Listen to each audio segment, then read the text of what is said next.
Non-employees aren't needed at this dinner party. Sebastian, the boss, sneered, laughing as he dismissed Lucas with a wave of his hand. It was clear he had no intention of treating Lucas with even a shred of respect.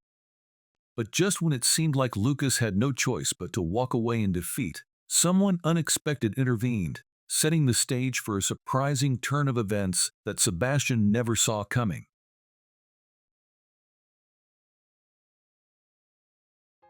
Non-employees aren't needed at this dinner party. My boss, Benjamin, laughed hysterically, waving his hand at me as if to shoo me away. With such words, there was nothing more I could do.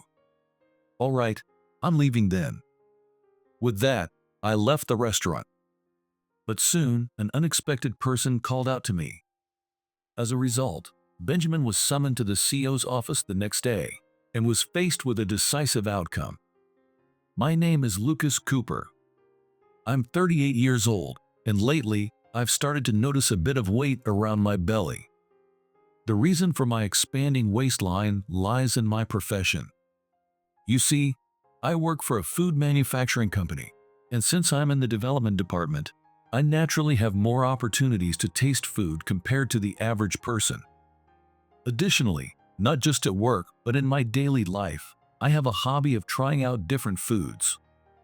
It's not just the old established restaurants. I also want to keep up with the latest popular spots and new trends in cuisine. With this mindset, I've been exploring various restaurants after work and on weekends, which has led to my current physique. But this belly is getting out of hand. Maybe it's time to hit the gym again. I muttered to myself, rubbing my stomach. I practiced karate from a young age. My grandfather recommended it as the best way to discipline my mind and body, as karate begins and ends with a bow. I was passionate about karate, which was both tough and fun, until I graduated middle school. Since I started working right after dropping out of high school, I no longer had time to attend the class. After working at various places, I joined OMG Food Services.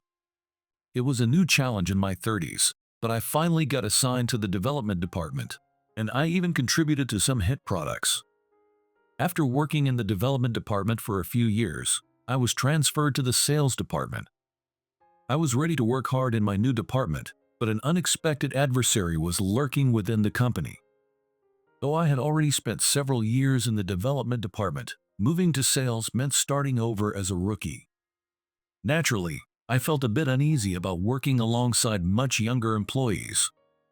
But no matter my age, I was excited to take on new challenges, so I prepared enthusiastically for my first day in the new department. With a mix of anxiety, anticipation, and hope, I arrived at my new office for the first time, where my soon-to-be colleagues gave me a tour of the sales department. As I exchanged greetings with my new teammates and got a brief overview of my tasks, everyone was friendly, smiling, and kind. I thought to myself, this might go well. But then I noticed something. I hadn't yet met my boss, Benjamin. I had been told that Benjamin would be teaching me the ropes, so I wanted to introduce myself right away. Excuse me, is Benjamin not here yet? Oh, Benjamin is a busy guy, he's rarely in the office. I found it puzzling until 2 hours after the workday started, when it finally made sense. Benjamin showed up carrying a gift bag from a client in one hand and a coffee cup with a famous brand's logo in the other. It looked like he had already been out for business meetings. I quickly rushed over and greeted him. Good morning. I'm Lucas Cooper, starting in the sales department today. Pleased to meet you. It was as if Benjamin noticed me for the first time. Oh, you're the one they transferred from development. He said so while grabbing a file from his desk and flipping through it. I guessed he was looking at my records. I waited for his response, but as he looked through my file, his expression turned sour. Lucas, you joined us mid-career. You weren't in development long, and now you're already shuffled to sales. Looks like you're an incompetent employee. He dismissed me with those words, tossing the file onto his desk as if he had lost interest. Before I could respond, he left the office again. Being called incompetent and left behind during our first meeting left me stunned. I stood there, speechless, watching Benjamin walk away. It seemed he had no interest in me whatsoever, as he didn't return to the office that day. So, I had no choice but to ask my colleagues for help with my work. To be honest, I felt a bit disappointed. I had just joined a new department, but with my boss showing no interest in me, it could affect my future work. But I have always given my best in any situation and achieved results I was proud of. So, even if my boss was cold towards me, I was determined to work hard for the company. With that resolve, I focused on learning the sales job as quickly as possible. However, things took a turn for the worse. The next morning, Benjamin called me out in front of everyone, yawning as he drew the sales department's attention. "Everyone, just listen up for a moment.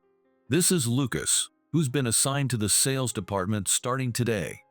Look after him. I was actually assigned yesterday." Yet, Benjamin introduced me as if it were my first day, showing he had no interest or expectations for me. I was disappointed inside, but with everyone's eyes on me as I stood next to him, I couldn't show my feelings. Standing up straight, I listened as Benjamin continued. He came from the development department, but apparently, Lucas joined mid-career and couldn't cut it in development. He was transferred to us after just a few years, so don't worry too much about him.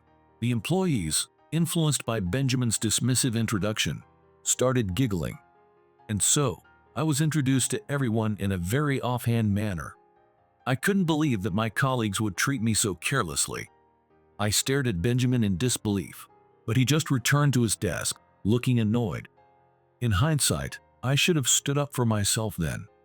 But I didn't want to sour the atmosphere right after transferring, and I believed that if they saw my work ethic, they'd change their minds. So, I decided to keep working without complaint. However, this led to me being seen as an easy target for mistreatment. The same employees who had welcomed me with smiles the previous day started openly mocking me. It hurt, but I was determined to prove myself through my work.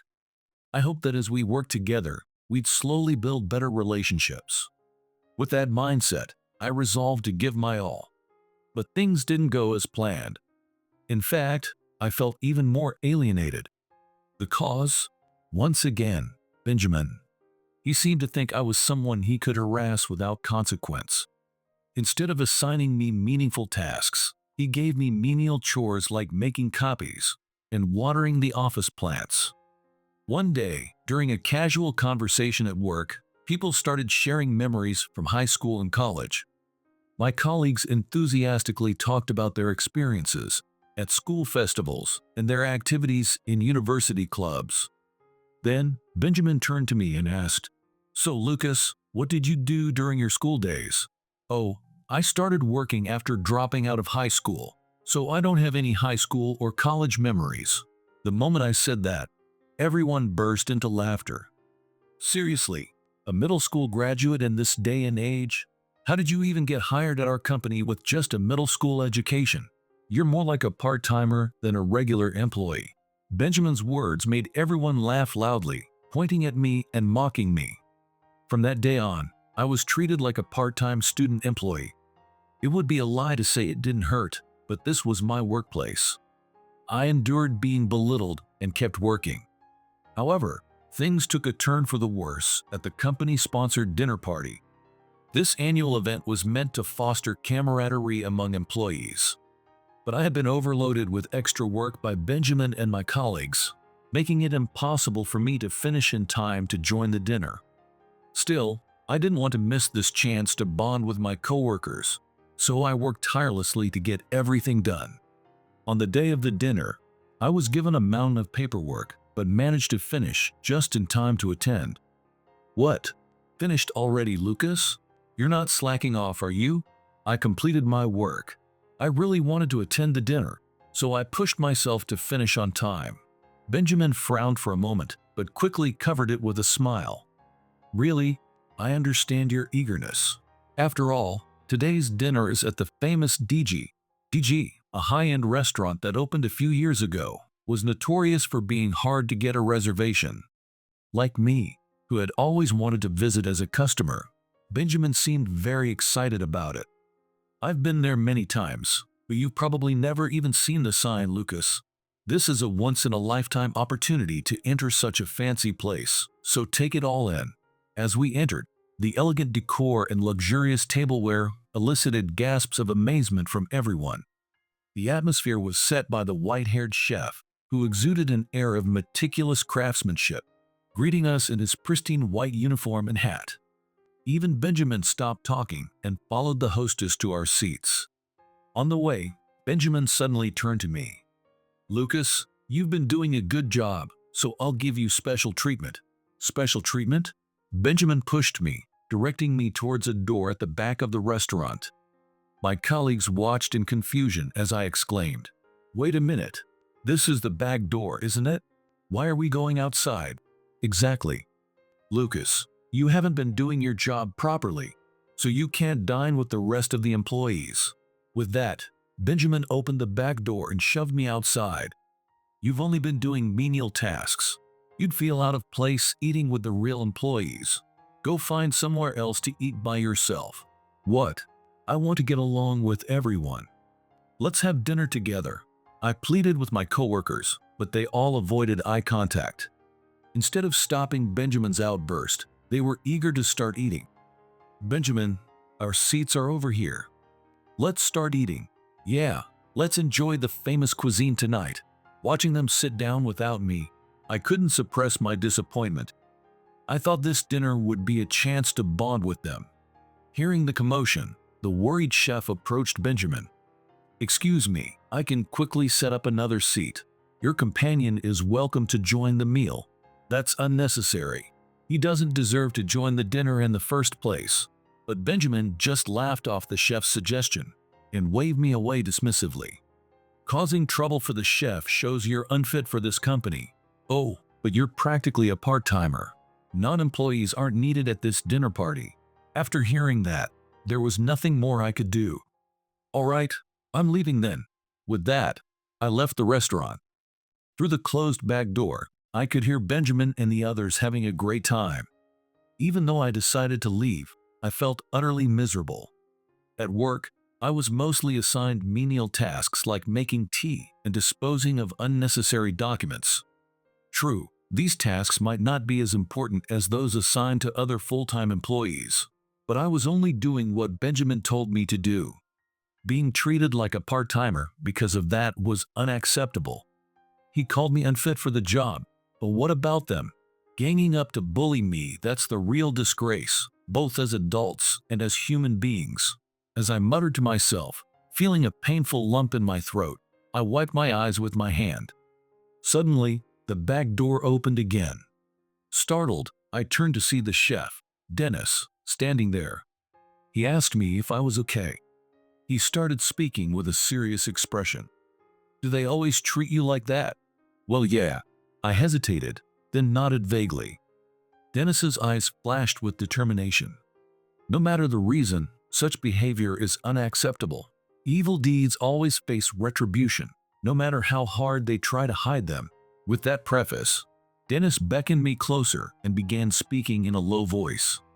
After hearing his entire plan, I was astonished by his resolve. The next day, I went to work as usual and continued with the menial tasks assigned by Benjamin.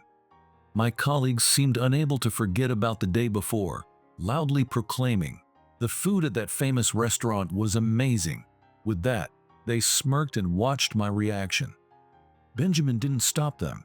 In fact, he laughed loudly and added, "How can someone at OMG Food Services not have tried the best restaurant nearby?" He kept glancing at me to see how I'd react. I was thoroughly disgusted by their lack of decency when the phone rang. "Hello, Benjamin speaking." "What? Mr. Reed?" "Yes. I'll be right there." It seemed the caller was Mr. Reed, the company's CEO, and Benjamin straightened up, his voice rising with excitement. After hanging up, he grinned with delight. It must be about my excellent performance. Probably a promotion. Maybe last night's dinner at DG was a pre-celebration. Assuming the best, he started to leave, and I quietly followed him out of the office. In the hallway, He turned around with an irritated look. "Why are you following me? Get back to work, you part-time employee. Mr. Reed called for me too. He asked me to come with you." When I calmly responded, Benjamin looked dissatisfied, circling around me and eyeing me suspiciously. He glared at me in silence for a while, but realizing I wasn't joking, he scowled and begrudgingly headed towards the CEO's office. A few minutes later, we entered the office, where Mr. Reed was already present. Sitting upright in his chair was our company CEO, Jacob Reed. Benjamin, beaming, stepped forward and greeted Mr. Reed with an enthusiastic voice. "Thank you very much, Mr. Reed." "Thank you for what? Do you understand why you've been called here, Benjamin? This isn't something to smile about." Mr. Reed had just arrived, with his briefcase still at his feet.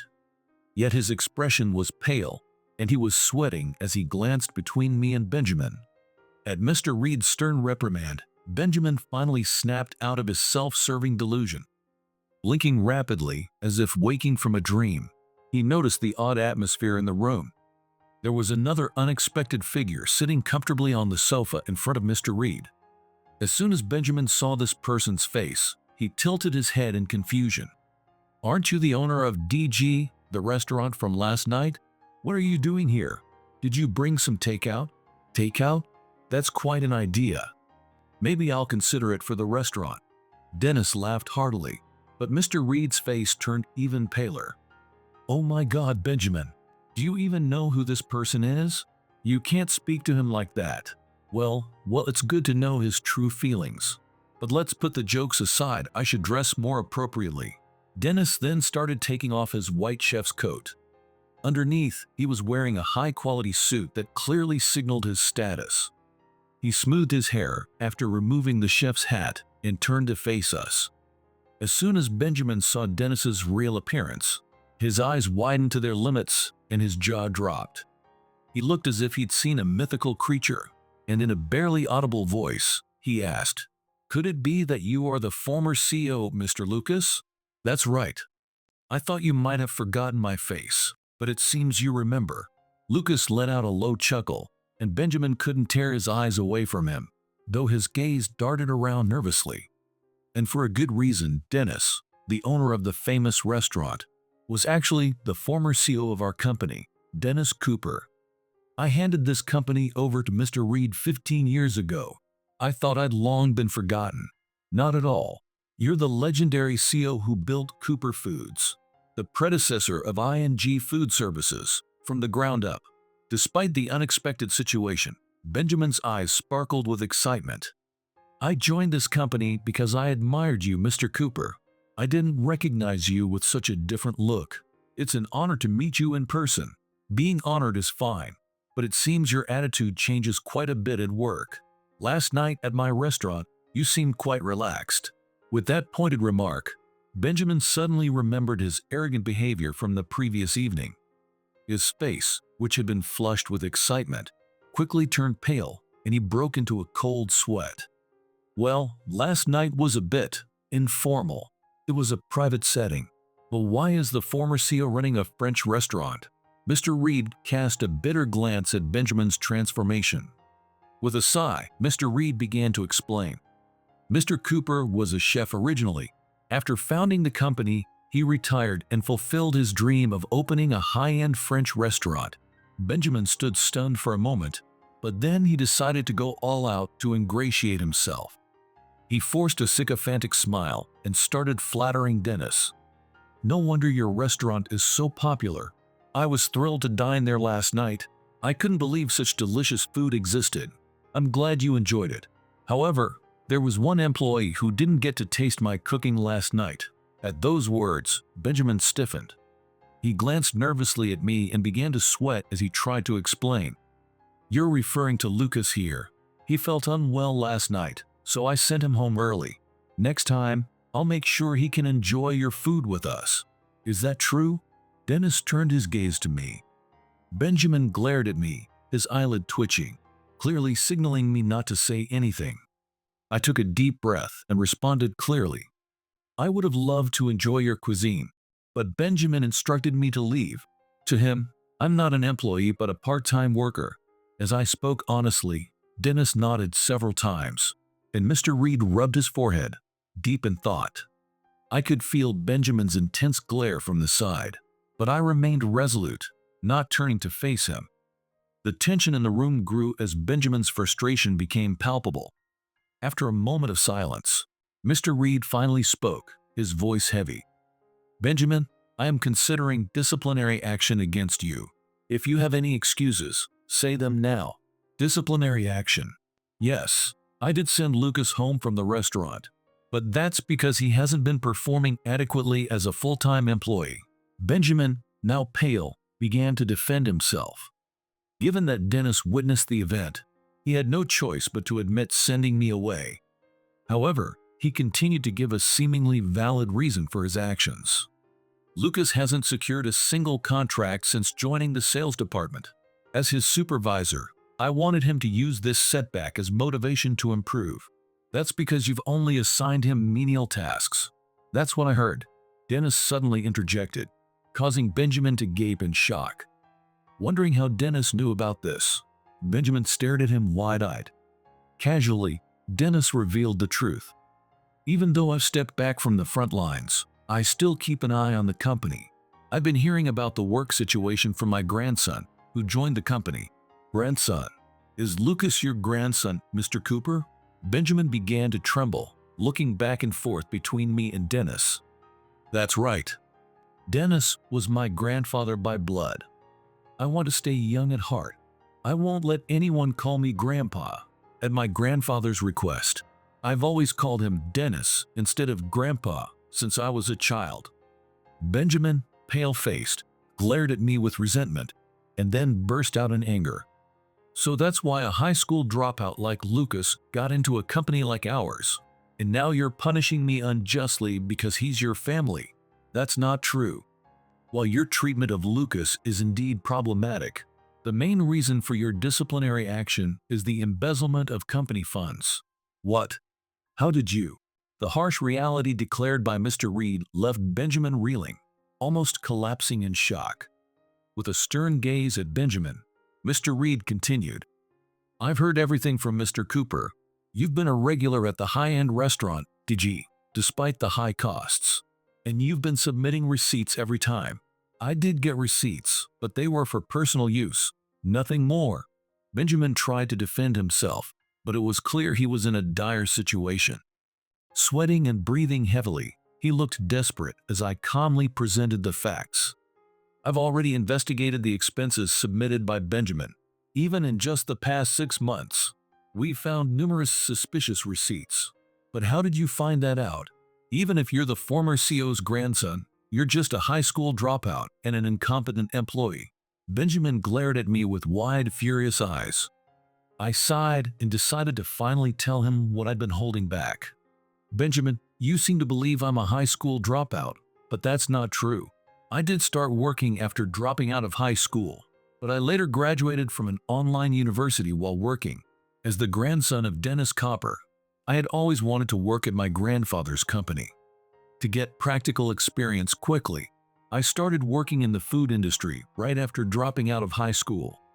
At the same time, I realized the importance of business knowledge for managing a company, so I studied independently and earned my high school equivalency diploma.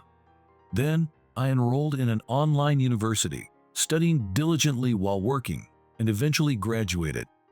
Though it took me a few more years than my peers, I successfully completed my degree, gaining both knowledge and skills, and finally joined OMG Food Services.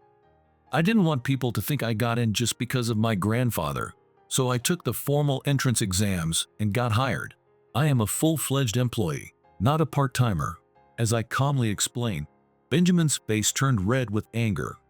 When I finished, he snapped, "Anyone can pass an online university. I graduated from a prestigious university. We're not the same." Then Dennis spoke up again, with a mischievous grin, peering at Benjamin. "My grandson studied at the most prestigious private university's economics department. Sure, getting in might be easy, but only 5% managed to graduate.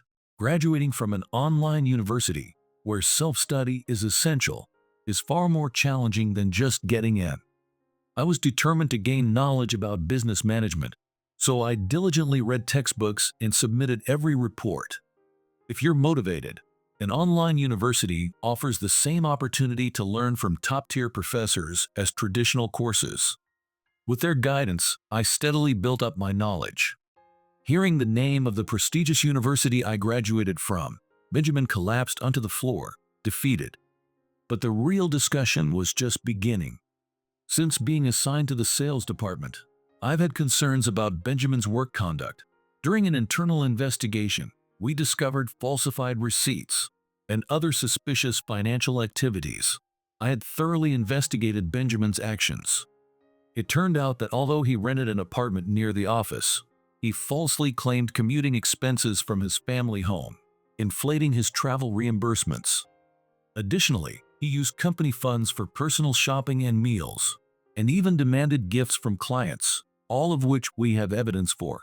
The primary reason for Benjamin's disciplinary action is his embezzlement. Some of the receipts were for significant amounts, even at a glance. Given the overwhelming evidence, we will be pursuing this as a criminal case, Mr. Reed declared. Benjamin collapsed further, unable to speak. He opened his mouth to make excuses, but only sobs and tears came out. It was just a momentary lapse. After becoming a manager with subordinates, I got carried away. Please settle this out of court. Do you think that excuse will work? Such naive thinking shows you're unfit for your role. In the end, Benjamin was decisively condemned by Mr. Reed and broke down in tears. With all his misdeeds exposed, a thorough investigation revealed significant embezzlement. As declared, he was charged with embezzlement, dismissed, and ordered to pay restitution. Benjamin, who spent every penny he had nearly zero savings.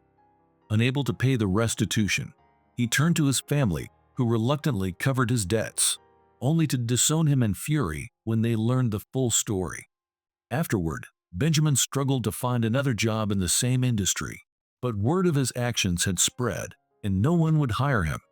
He ended up working part-time jobs alongside students at convenience stores and construction sites. I hope he learns responsibility and common sense as he works hard from now on. With the turmoil settled, I finally began my real work as a sales employee. After Benjamin's departure, the colleagues who had harassed me changed their attitude completely.